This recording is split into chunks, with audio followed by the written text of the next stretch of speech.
तो नमस्कार दोस्तों, मैं दीपक नागर। दीपक इकोनॉमिक्स के इस चैनल पर आप सभी दोस्तों का स्वागत है। दोस्तों, इस चैनल पर हम डेली मॉर्निंग में डिस्कस करते हैं डेली इकोनॉमी न्यूज। वो तो हम आज 20 अगस्त को कर चुके। मॉर्निंग में ऑलरेडी मैंने इसको डिस्कस कर लिया, आप लोगों ने अब तक वीडियो देख चुके होंगे। लेकिन दोस्तों, साथ साथ इस चैनल पर हम इकोनॉमी के जो इंपॉर्टेंट कंसेप्ट टॉक के रूप में कोई इंपॉर्टेंट इश्यू को डिस्कस करते हैं, स्पेशली संडे को। तो आज है 20 अगस्त। आप लोगों ने अगर न्यूज़पेपर में पढ़ा होगा तो आजकल जो न्यूज मेन चर्चा में है वो है ब्रिक्स समिट की। ये ब्रिक्स देश है, 5 कंट्री हैं, इनकी समिट है बेसिकली। कहाँ पे? साउथ अफ्रीका में। साउथ अफ्रीका में यहाँ पर प्राइम मिनिस्टर मोदी जी भी जा रहे हैं। अगले 2-3 दिन के अंदर अंदर मोदी जी भी जल्दी अफ्रीका जाने वाले हैं। बेसिकली 22 से 24 अगस्त, 22 से 24 अगस्त तक ये समिट होगी। तो लास्ट दिन generally head of the state, जितने भी जो देश के मुखिया होते हैं, वो आपस में मिलते हैं। तो इंडिया के प्राइम मिनिस्टर मोदी जी भी जाएंगे। बीच में कुछ कंफ्यूजन हुआ था, कई मीडिया वालों ने बताया कि भाई इंडियन प्राइम मिनिस्टर वहां पे फिजिकली नहीं अटेंड करेंगे, तो वो न्यूज गलत थी।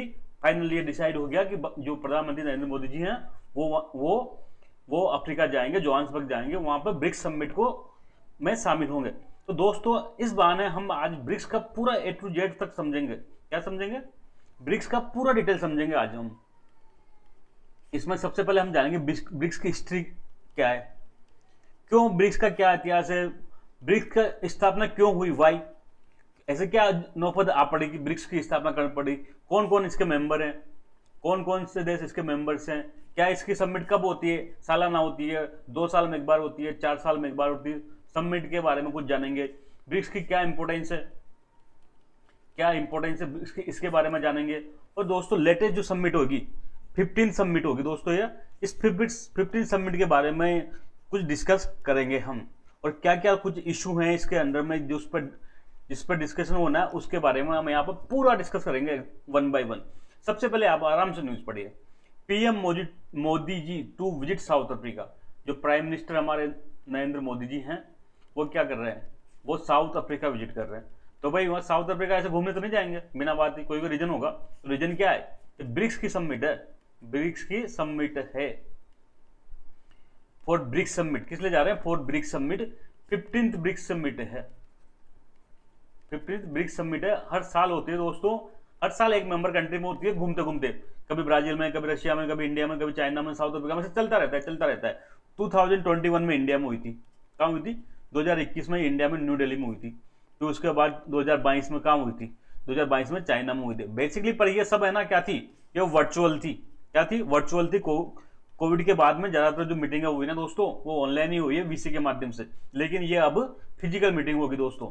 तो 22 से 24 सितंबर तक आप भी इस पर नजर बनाए रखिएगा।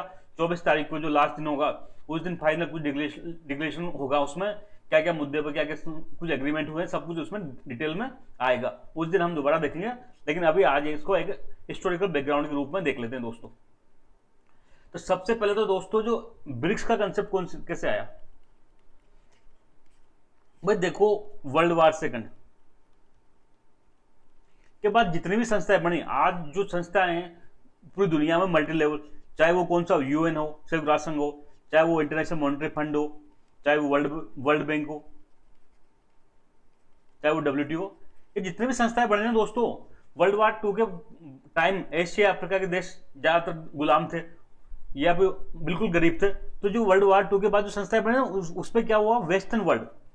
वेस्टर्न वर्ल्ड, जिसमें सामान्यतः USA, यूरोप, ऑस्ट्रेलिया, कनाडा, ऐसे अमीर अमीर देश आते हैं। तो ये वेस्टर्न वर्ल्ड, जिसको क्या कहते हैं? ग्लोबल नॉर्थ भी कहते हैं। ग्लोबल नॉर्थ भी कहते हैं। एक ग्लोबल नॉर्थ का मतलब होता है जो वेस्ट के बड़े पैसे वाले देश हैं, यूरोपियन कंट्री है, जापान है, साउथ कोरिया है, अमेरिका है, कनाडा है, ऐसे देशों को मिलाकर क्या कहते हैं? ग्लोबल नॉर्थ कहते हैं। तो इनका कब्जा था इन संस्थाओं में। ग्लोबल साउथ कह दूं मैं, ग्लोबल साउथ। आप ये नॉर्थ साउथ का चक्कर ध्यान रखना। ग्लोबल साउथ का मतलब जो एशिया अफ्रीका के गरीब देश है ना, के पुअर कंट्री है, चाहे वो एशिया के ज्यादातर देश देख लो, आप साउथ एशिया के देश देख लो, भारत, बांग्लादेश, नेपाल, भूटान, ये सब गरीब देश है। इसके अलावा अफ्रीका के जितने भी देश है सब गरीब है। तो ये एशिया अफ्रीका के पुअर देश है, इनको कहते हैं ग्लोबल साउथ। ज्यादातर देश देखो 0 डिग्री के नीचे है गरीब देश, और पैसे वाले देश है ना वो 0 डिग्री के ऊपर है, इसलिए उनको क्या कहते हैं? नॉर्थ कह देते हैं। और गरीब देशों को क्या कहते हैं? साउथ कह देते हैं। तो ये जितने भी ग्लोबल साउथ के देश हैं ना, इनका कोई इन पर डोमिनेंस नहीं है। अभी वर्ल्ड बैंक में देखो आप, अमेरिका की फुल चलती है, चाहे इंटरनेशनल मॉनिटरी फंड में देखो, वहां पे यूरोपियन यूनियन की इनकी चलती है, डब्ल्यूटीओ में भी ज्यादातर क्या होता है, ये अमीर देशों की सुनवाई होती है। यूएन में देख लो, परमानेंट मेंबर कौन है, ज्यादातर वही है, अमेरिका है, फ्रांस है, ऐसे देश तो क्या है परमानेंट मेंबर है, यूके। तो इन देशों की कोई सुनवाई नहीं हो रही थी।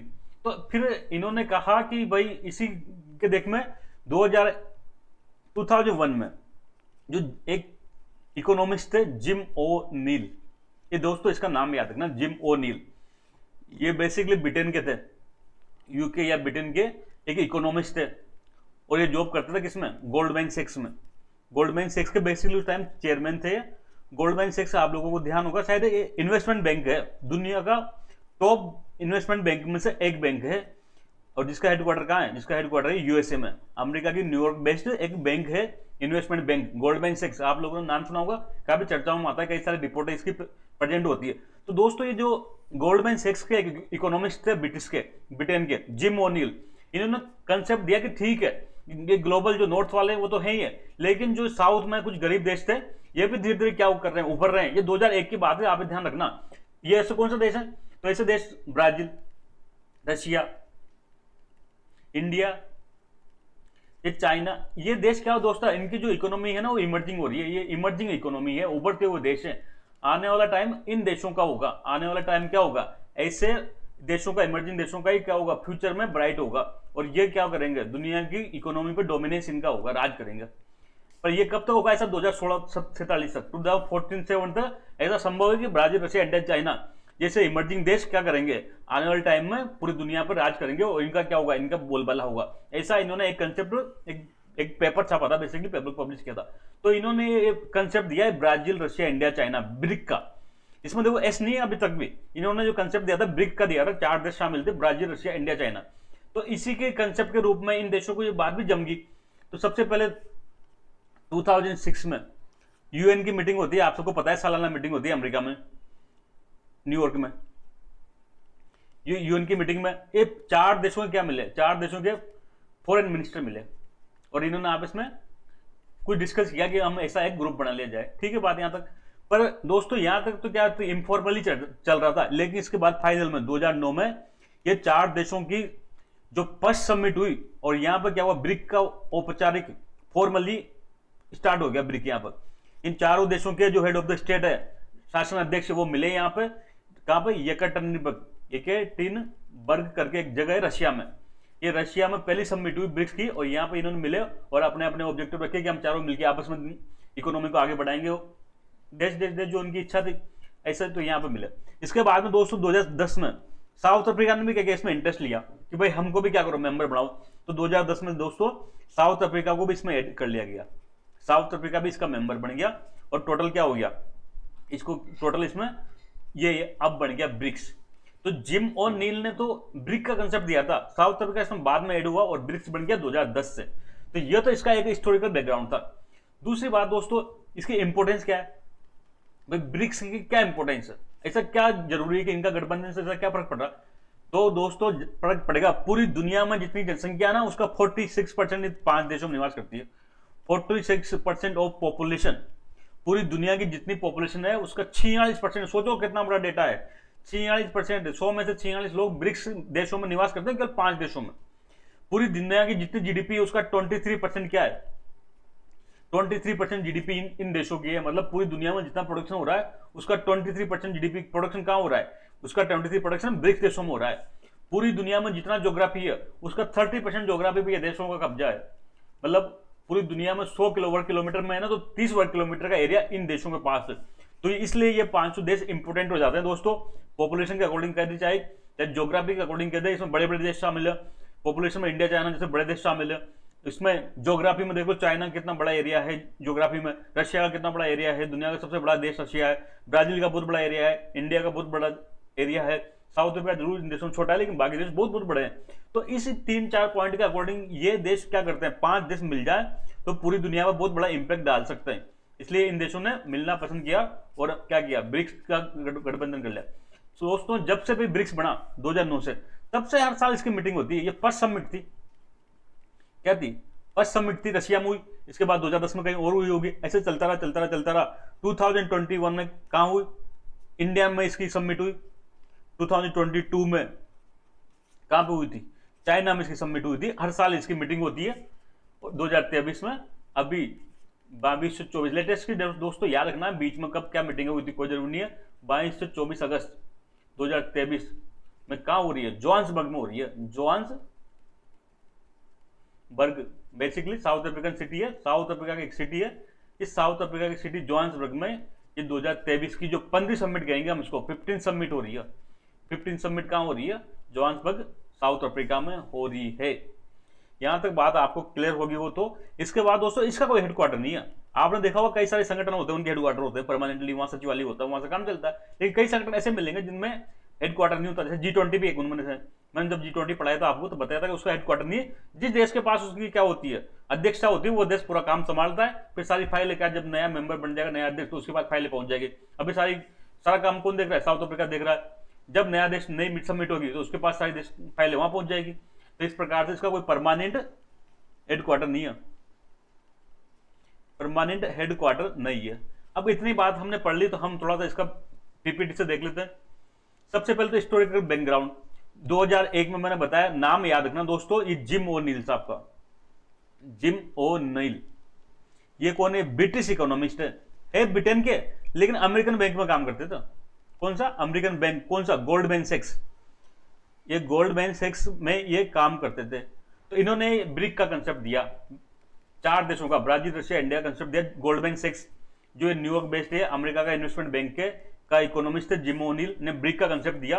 According to Jim, Brazil, Russia, India, China आने वाले टाइम में इमर्जिंग कंट्रीज है, इमर्जिंग इकोनॉमी है, फ्यूचर में भविष्य कलेक्टिविटी इनका होगा, ये मेजर पावर बनेगी, ऐसा इन्होंने संगठन कंसेप्ट दिया।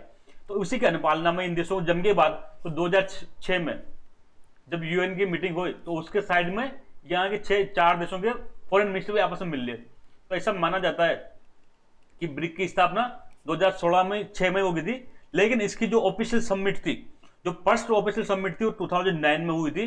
कहां पर हुई थी? रूस के येकाटेरिनबर्ग में हुई थी, रशिया में, फर्स्ट ब्रिक समिट। उसके बाद 2010 में क्या हुआ? इसमें साउथ अफ्रीका जुड़ गया, तो ये ब्रिक्स से क्या बन गया? ब्रिक्स से ब्रिक्स बन गया।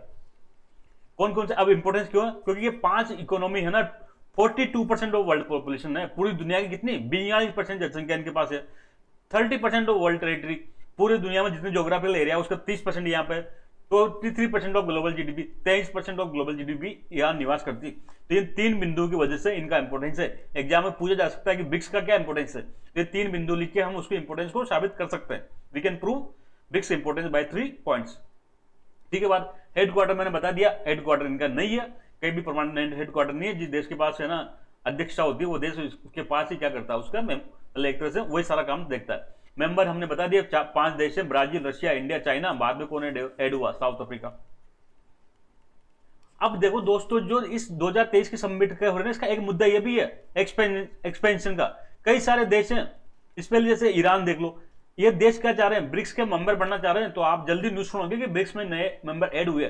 फिलहाल नहीं है, फिलहाल 5 ही मेंबर हैं। आने वाले टाइम में इसकी मेंबरशिप बढ़ने वाली है। इस वाली समिट में ये मुद्दा है, इशू है, इस पर डिस्कस होगा। अगर सभी देश सहमत हो जाएंगे तो ब्रिक्स में नए मेंबर की घोषणा हो सकती है। आप उस पर नजर बनाए रखें।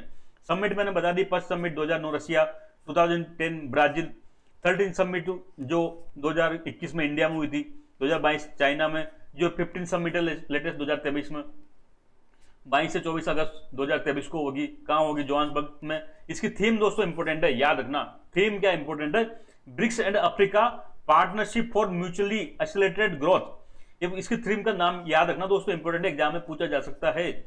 BRICS and Africa partnership for mutually accelerated growth, sustainable development and inclusive development and inclusive multilateralism. दोस्तों इसकी यह थीम इंपोर्टेंट है, इसको आप याद रखना। अब ब्रिक्स ने कुछ इनिशिएटिव लिए थे। ब्रिक्स देशों ने, जब ब्रिक्स संस्थान बन गया, संगठन काम कर रहा है, इसने 2 जो मेजर इनिशिएटिव लिए। सबसे पहले तो इन्होंने एक मल्टीलेटरल डेवलपमेंट बैंक बनाया, एनडीबी, न्यू डेवलपमेंट बैंक। क्या बनाया?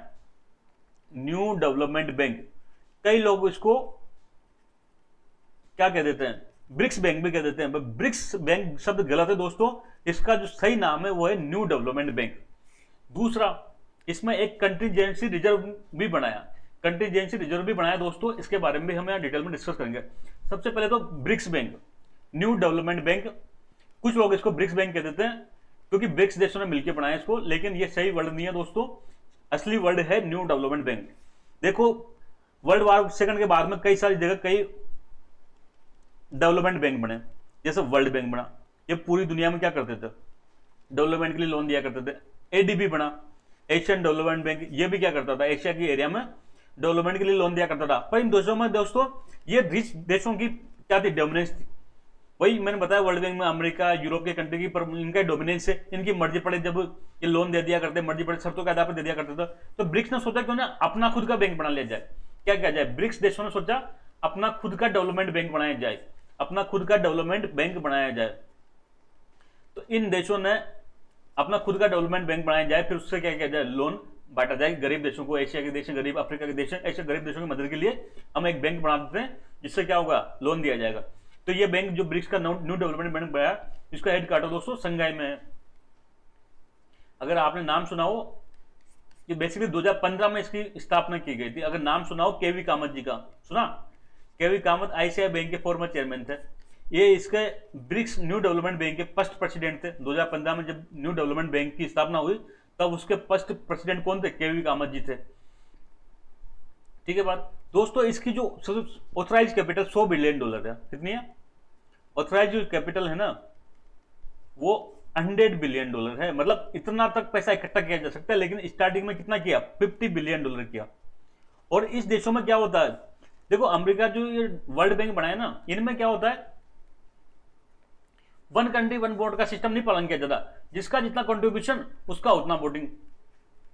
जैसे वर्ल्ड बैंक में अमेरिका को लगभग 17% वोटिंग राइट है, तो एक देश को एक वोट नहीं है, जो देश ज्यादा पैसा देता है उसको ज्यादा वोटिंग राइट होता है। लेकिन यहां पर इन्होंने ये समझदारी से काम लिया, ये टोटल $50 बिलियन इकट्ठा किया, तो किसी एक देश ने ज्यादा नहीं दिया, ये तो उसकी वोटिंग राइट ज्यादा हो जाता, सबने बराबर दिया। ब्राजील ने, रशिया ने, इंडिया ने, चाइना ने, साउथ अफ्रीका ने, इन सब ने क्या क्या किया, $10 बिलियन मिलाए, 10-10 ही सबने दिया, ताकि हर देश का क्या हो, बराबर हिस्सा रहे। कोई भी देश इससे क्या होगा, इस देश पर, इस संस्था पर कब्जा नहीं कर सके। अब वर्ल्ड बैंक में ये तो संकट है, वर्ल्ड बैंक में जब स्थापना हुई तो शुरुआत में अमेरिका ने ज्यादा पैसा लगाया, तो जब ज्यादा पैसा लगाया तो उनका वोटिंग भी ज्यादा है, तो फिर उन्हीं की चलेगी। सीधी सी बात, तो यहाँ पे नहीं चला, यहाँ पे वन कंट्री वन वोट का कंसेप्ट अपनाया, सबको बराबर बराबर पैसा दिया। तो ये इसकी ऑथराइज्ड कैपिटल का कंसेप्ट था। ब्रिक्स का न्यू डेवलपमेंट बैंक, ये एनडीबी सही वर्ड है, it is multilateral development bank established by BRICS. BRICS देशों की तरफ बनाया गया मल्टीलेटरल डेवलपमेंट बैंक है, जो डेवलपमेंट के लिए लोन देता है। इसकी स्थापना दोस्तों संधि जो हो गई थी, ट्रीटी साइन 2014 में हो गई थी, लेकिन इसको जो फोर्स में आया ना 2015 में आया, मतलब एक तरह से 2015 से इसने काम स्टार्ट किया। इसका फर्स्ट हेडक्वार्टर, जिसका हेडक्वार्टर था वो संघाई था, संघाई में तो इसका मेन हेडक्वार्टर था दोस्तों। इसके बाद फिर इन्होंने क्या किया, रीजनल हेडक्वार्टर भी बनाने लग गया, रीजनल ऑफिस भी खोलो भाई, ठीक है, मेन हेडक्वार्टर कहाँ है, संघाई में, लेकिन रीजनल ऑफिस भी होनी चाहिए। तो फर्स्ट रीजनल ऑफिस 2019 में कहाँ खुला, जोहान्सबर्ग में खुला, यही आपको ध्यान रखना, जोहान्सबर्ग में खुला। इसके बाद ब्राजील में भी खुलेगा, इंडिया में भी खुलेगा, लेकिन फर्स्ट जो रीजनल ऑफिस है ना न्यू डेवलपमेंट बैंक का, वो खुला है कहाँ पे, संघाई में। संघाई में हेडक्वार्टर है, फर्स्ट जो रीजनल ऑफिस है खुला है जोहान्सबर्ग में। ठीक है बात, इसके मेंबर दोस्तों, अब ये अंतर है, ब्रिक्स में तो कितने मेंबर है, 5 मेंबर थे, ठीक है।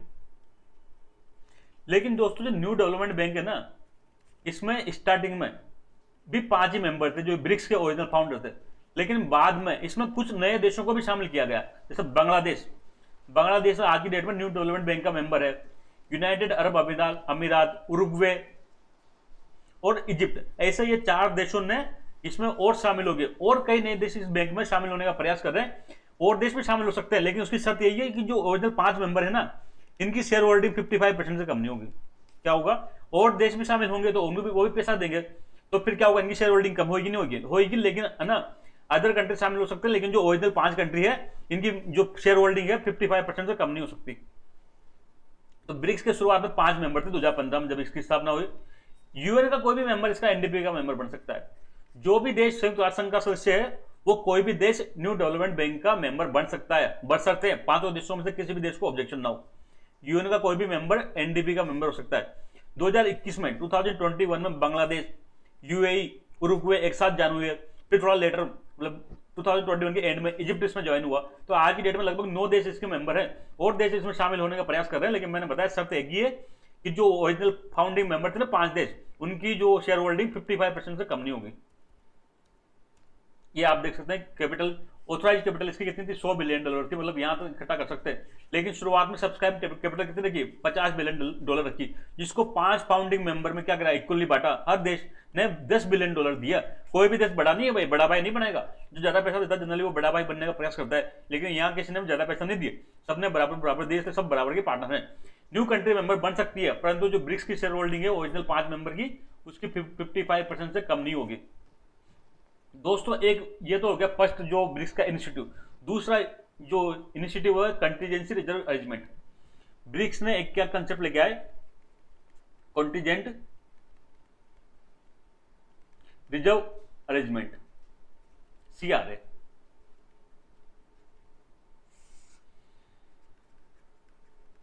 दोस्तों क्या होना, देखा कोई भी देश का बैलेंस ऑफ पेमेंट संकट हो जाता है, ये आपने कई बार पढ़ रखा है, तो कौन लोन देता है, इंटरनेशनल मॉनिटरी फंड देता है। पर ये कई सारी कंडीशन लगाता है, कंडीशनल लोन देता है, ऐसे फ्री में नहीं देता। तो कंडीशन लगाता है, तो जो कंडीशन ऑफ डेवलपिंग कंट्री, जो गरीब देश है उसके प्रतिकूल होती है, उसके अगेंस्ट में होती है, मतलब उसको जमती नहीं कंडीशन। तो ब्रिक्स ने देखा क्यों ना हम एक काम करें, हम भी ऐसा कुछ पैसा इकट्ठा करें और इमरजेंसी में किसी की इमरजेंसी आ जाए तो उस पैसे से उसको उधार दे दिया जाए। तो ये कंसेप्ट आता है कंटीजेंट रिजर्व अरेंजमेंट। ब्रिक्स के देशों ने $100 बिलियन इकट्ठा किया, $100 बिलियन इकट्ठा किया और एक फंड बना लिया $100 बिलियन का। अब यहां से जिसको भी बीओपी क्राइसिस होगी, कोई भी देश को बीओपी क्राइसिस होगी, वो यहां से जाके लोन ले सकता है। ठीक है बात यहां तक। इस $100 बिलियन में सबसे ज्यादा दिया चाइना ने, $41 बिलियन, रशिया ने, इंडिया ने और ब्राजील ने दिए 18 बिलियन, तीनों ने 18, टोटल $54 बिलियन। और जो साउथ अफ्रीका छोटा देश है भाई, इन 5 देशों में सबसे छोटी जीडीपी किसकी है, साउथ अफ्रीका की है, तो इसने कम पैसा दिए, इसने दिए $5 बिलियन। ऐसे ये सबने मिला के $100 बिलियन इकट्ठा किए। और जब कभी इमरजेंसी में किसी को इमरजेंसी की जरूरत पड़ेगी, बैलेंस ऑफ पेमेंट क्राइसिस हो जाएगी, तुरंत पैसा चाहिए, तो यहां से इसको उस देश को लोन मिल जाएगा। तो ये दोस्तों इंटरनेशनल मॉनिटरी फंड का एक अल्टरनेटिव ढूंढने का प्रयास किया जा रहा है कंटीजेंसी रिजर्व अरेंजमेंट के माध्यम से। आप देख सकते हैं ब्रिक्स ने एक CRA का कंसेप्ट दिया, 2015 में लेके आए थे। बेसिकली $100 बिलियन इकट्ठा कर लिया। चाइना ने दिया $41 बिलियन, ब्राजील, इंडिया, रशिया ने दिया $18 बिलियन ईच, और साउथ अफ्रीका ने दिया $5 बिलियन। टोटल कितना हो जाएगा, $100 बिलियन। इससे क्या होगा, जब बैलेंस ऑफ पेमेंट क्राइसिस हो जाएगी तो वहां पर लोन दिया जा सकता है। तो दोस्तों आज का इशू यही खत्म होता है, जल्द मिलेंगे, तब तक थैंक यू, जय हिंद।